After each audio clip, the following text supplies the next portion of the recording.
There are cases that don't close. You finish the investigation, you file the paperwork, and something in you knows you're lying to yourself. The case is closed. That's what the official record says. But standing in that room, looking at the evidence board one last time before they take it down, you feel it. The thing you couldn't prove. The question mark that sits in your chest like a second heartbeat. In this video, we're looking at 10 cases that still wake people up at 3 in the morning. Cases where investigators know too much and not enough at the same time. Real people, real deaths, real families still waiting for an answer that the evidence can never quite give them. If you're the kind of person who needs to know what happens in the dark, if these stories are going to stick with you the way they stick with the detectives who work them, subscribe. Because we're not here to sensationalize. We're here to sit with the weight of these things, to understand why some cases haunt you forever.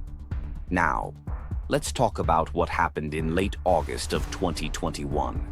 Case 1. Gabby Petito, the van life that ended. Gabrielle Petito was 22 years old in August of 2021. She had a fiancé named Brian Laundrie. They had a van, and they were documenting every moment of it online the way people do now, the way we all do. You could watch their life in real time. The sunsets, the small moments. Two people who looked happy, who were, maybe, happy. Then the posts stopped. And what happened after that was something we'd never really seen before. Her family reported her missing, and the internet became the investigation. Every photograph analyzed, every video frame examined. People working in their bedrooms, in their offices, between meetings, obsessively trying to figure out where Gabby Petito had gone. Brian Laundrie came home alone. That alone should have meant something immediate. That alone should have triggered something. Instead, he got a lawyer. He stopped talking, and there was this period, days, weeks, where his silence felt like an answer. But the legal system couldn't touch him because silence isn't guilt. Silence is just silence. When they found her remains in Wyoming, partially buried, exposed to the elements and to animals, what people felt wasn't relief. It was something harder to name. The not knowing had become knowing. But it wasn't the kind of knowing that resolves anything.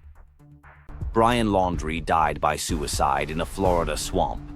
No confession, no explanation, no moment where the pieces finally fit together in a way that makes sense.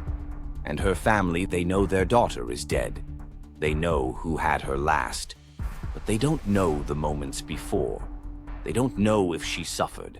They don't know why, and they never will. The case is closed. The investigation is finished. But there's a particular kind of haunting that comes from having most of the answers and none of the ones that matter. Case 2. Christy Giles, A Night in Los Angeles. November 13th, 2021. Los Angeles. Two women, Christy Giles, 24 years old, and Hilda Marcela Cabrales. Arzola, 26, went out for a night. That's how these stories usually start. Someone went out. Someone was celebrating. Someone was with friends. What happened next exists in fragments. There are accounts. There are theories. There is evidence that both women were given something drugs, mixed with other drugs, possibly fentanyl, possibly something else. The exact sequence doesn't exist. No one can quite agree on when or where or how, just that they ended up at Cedars-Sinai Medical Center, dying from something no one had put a name to yet. A Hollywood producer named David Pierce was charged. But the charge is only the beginning of the ugliness here. Because what the investigation revealed wasn't one person acting alone. It was a network. People who knew what was happening, people who didn't stop it, people who may have helped, some charged as accessories, others who walked away clean. And here's what makes investigators lie awake about this case. The timeline refuses to cooperate. There are security footage gaps, witness accounts that contradict each other. A night that dissolves the further back you look at it. 2 women are dead, families are destroyed, someone is in prison. But the full architecture of what happened the exact moment it went wrong, the hands that administered the drugs, the decision that remains scattered. Like the women themselves, the truth exists in pieces that don't connect. Their families know something happened, they just can't quite see the whole shape of it.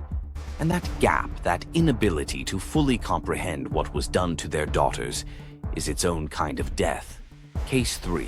University of Idaho, 4 in one house, November 13, 2022. Moscow, Idaho. 4 college students were stabbed to death in a house off campus. Kaylee Goncalves, Madison Mogan, Zana Kernodle, Ethan Chapin. They were asleep. That's the thing nobody says clearly enough. They were asleep, and someone came into their house while they slept. The investigation became a phenomenon. Not in the quiet way investigations usually are with detectives and forensics and procedure. This became a national obsession. True crime communities worked around the clock. Social media exploded with theories, accusations, certainty. Everyone knew who did it, except the police didn't. Not yet. When Brian Kohberger was finally arrested, when he finally pled guilty, it felt like the intensity should break. Like all that energy and speculation should resolve into some kind of catharsis. And it did. For about a day. But here's what nobody talks about. Kohberger doesn't explain. He hasn't explained. The interviews exist, but he remains functionally silent about the core question. Why those 4? Why that night? What happened in whatever internal collapse led him to think that climbing into a house and stabbing 4 sleeping people was something he needed to do? The crime is solved. The perpetrator is identified. The legal system has done what it's supposed to do. But the understanding, the actual comprehension of human motivation that might prevent the next one that remains locked away. And the families are left with a name and a conviction, and no real answer to the question of why their children are dead.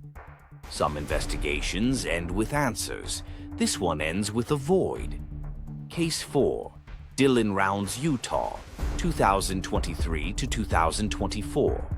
Dillon Rounds went missing in Utah, a young man.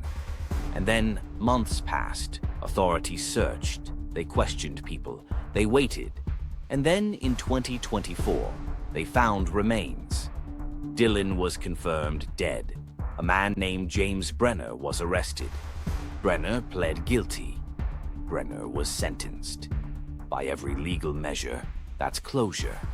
The investigation worked exactly as it's supposed to work. The pieces fell into place. Justice was served. But here's the thing that haunts people about cases like this. They disappear into silence. There's no national media attention. No trending hashtags, no true crime documentaries. Just a death, a conviction, and a family that knows what happened, but whose story will be forgotten by everyone except them. How many Dillons are there? How many young people vanish, are found, and the world simply moves forward? The actual terror isn't in the mystery anymore. It's in the realization that some deaths matter less because they didn't capture the right attention at the right moment. Some cases are solved but forgotten. Some families get closure in absolute silence. Dillon Rounds is dead. His killer is serving time, but he's already fading from the world's memory. And his family is left knowing exactly what happened to their son in a country that cares less every day that passes. That's a different kind of haunting. Case 5. Elaine Park, Calabasas, 2017. January 28, 2017. Calabasas, California. A 20-year-old girl named Elaine Park was last seen. That's it. That's the entire story. A date, a location, a name, and nothing else. No dramatic struggle. No security footage capturing the moment. No witnesses who saw something crucial. Just a girl who was there and then wasn't. And when that happens, when someone disappears in that quiet way, the machinery of investigation moves slowly. It if it moves at all. Her case exists in the California Department of Justice Missing Persons database. It's filed with the Glendale Police Department, but it exists in a particular kind of obscurity, not because the case is difficult, but because she was, in the most brutal sense, ordinary, young, female, no celebrity, no viral moment, just missing. What makes this genuinely terrible is how little there is to hold on to. No investigation that captured public attention, no leads that generated theories. Just a family that woke up one day knowing their daughter was gone and has spent years living in a state of not knowing that the rest of the world moved past in hours. Every day, Elaine Park is still missing. Her family still doesn't know what happened, and the world has mostly forgotten she existed. That's not a mystery. That's not a case with dramatic potential. That's just absence. And absence is the one thing that never gets solved. Case 6. Mojave Desert. The Cremains. In 2025, investigators made a discovery in the Mojave Desert, south of Las Vegas, that defied immediate explanation. Dozens of piles, possibly hundreds, cremated human remains scattered across remote desert areas. Just ash. Just the final physical remnant of people deposited in the desert. When the reports started coming in, when federal authorities and local law enforcement began their investigation, what emerged was a nightmare without a clear face. The remains had no identities attached, no names, no families claiming them, just hundreds of cremains abandoned in a place where the desert would eventually scatter them completely. The theory developed slowly: systematic mishandling. Funeral services that either lost track of the dead or deliberately abandoned them. An industry where it's possible to disappear someone's remains and no one notices for years, possibly decades. But here's what haunts everyone involved in this investigation. They still don't know whose remains are out there. They still don't know how many families buried empty urns, thinking they held their loved ones. Somewhere in this country, people scattered what they believed were their parents, their siblings, their children. They said their goodbyes to empty ash, and they never knew. The horror isn't in a crime. It's in the systematic failure of systems designed to protect the dead. It's in the realization that your loved one could be scattered in a desert right now, and you'd have no way of knowing. You'd be mourning them properly while they're already gone, in a way you never authorized. Case 7. Dawn Lewis, Florida, 1997. August 18th, 1997, Tampa, Florida. A man named Jack Donald Lewis, called Don, disappeared. He was wealthy. He was connected to things. He was married to a woman named Carol Baskin. For decades, that disappearance existed in relative obscurity. People knew about it locally. His family knew about it. But the world didn't care much about a man who vanished in Florida in the 90s. Then, in 2020, Netflix released Tiger King, and suddenly everyone had an opinion about Dawn Lewis's disappearance. The internet became convinced. It knew what happened. It had theories, vivid, detailed theories.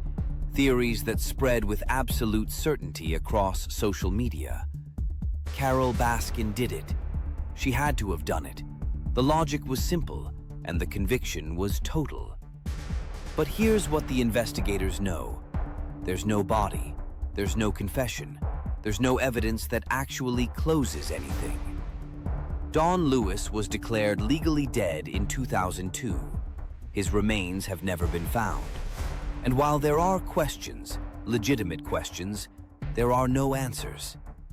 Carol Baskin has maintained her innocence, and while people confidently assert otherwise online, while documentaries speculate, the actual case remains exactly what it's always been: a disappearance, a mystery, a gap where a person used to be.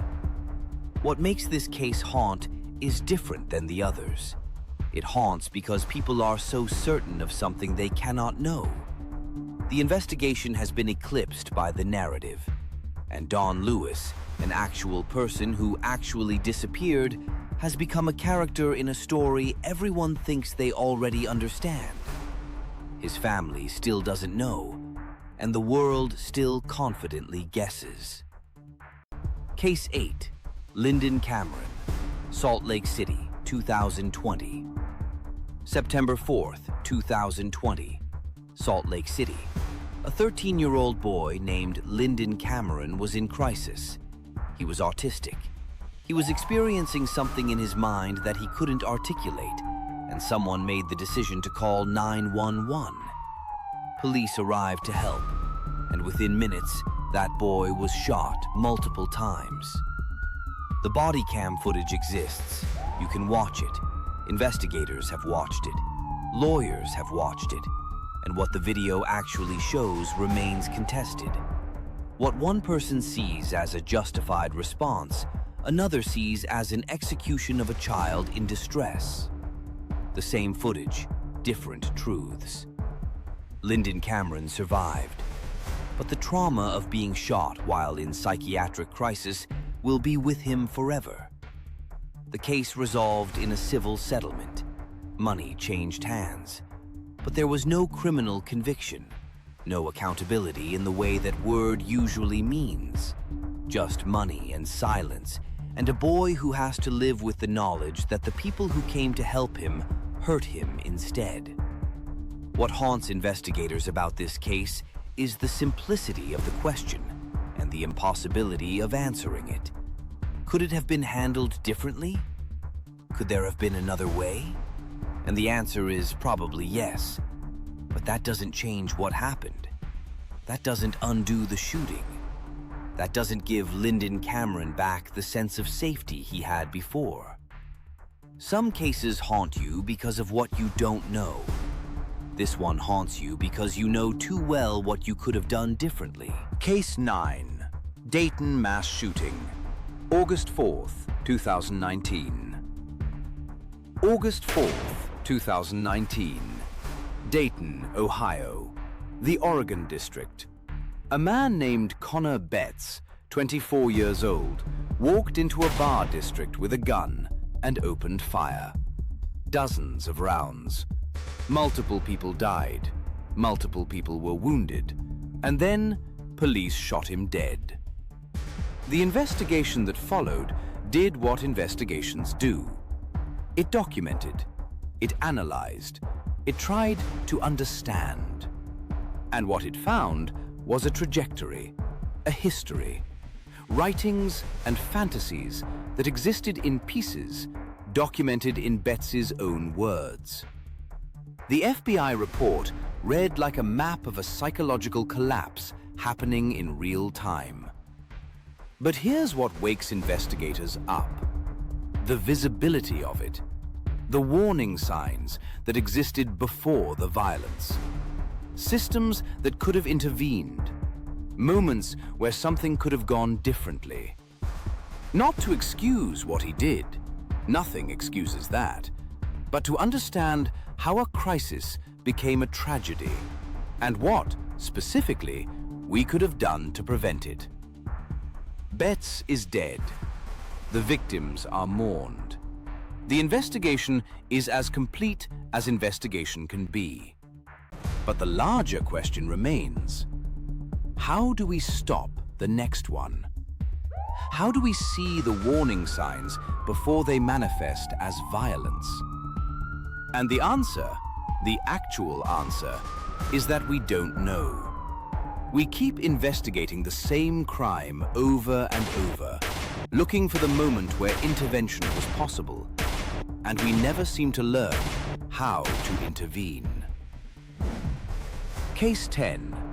Cape Elizabeth, the Night Watcher. In the town of Cape Elizabeth, Maine, there is something unsettling happening. A presence. Someone who watches. a figure that exists in reports and sightings, and the feeling of being observed when you shouldn't be. The case is difficult to document because it resists documentation. There are reported incidents. There are alleged patterns of harassment. There is a community that lives with the knowledge that someone is there. Someone is watching. And the authorities struggle because what you cannot fully document is difficult to prosecute. The horror of this case isn't in a dramatic confrontation or a solved murder. It's in the persistent not knowing. It's in lying in bed at night, knowing that someone may be outside your window. It's in the absence of resolution that might come from identifying a person, apprehending them, understanding their motivation. Instead, you have a legend. You have sightings. You have fear that may be more real than any actual person ever was. And you have a community that has learned to live in that fear as if it were just another aspect of living in that place. The Night Watcher may still be active, or the legend may have become so powerful that the fear itself is the presence, and maybe there's no difference anymore. 10 cases, 10 different shapes of darkness. And what they share is a weight that doesn't lift. Questions the evidence can never quite answer. If these cases stay with you, that's not a mistake. That's you responding to something true about the world. Subscribe, and if you know something about any of these cases, comment now and share to your friends. Thank you for watching.